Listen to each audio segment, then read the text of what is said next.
اكو واحد اسمه حسون، هذا حسون معروف عليه بالكذب، ما عنده حكاية صدق. من هو صغير هو يكذب، يعني كان اذا يروح للدرس يكذب على امه، ما يروح للدرس يظل قاعد بالحديقة يلعب.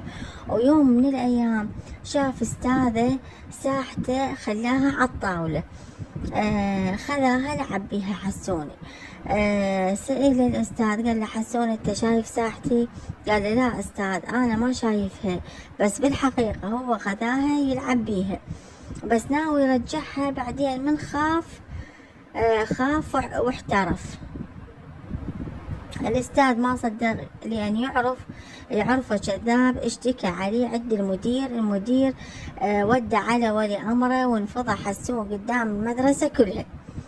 رجع للبيت لقى أبوه قاعد ينتظره ودمعته بعينه، قال له يا أبويا مو علشان الساعة بس كذبك هو اللي يأذيني، الصدق صح يوجع لو محترف بس يخلصك، أما الكذب يظل يحفر قبرك شوية شوية. من ذاك اليوم حسون صار صادق.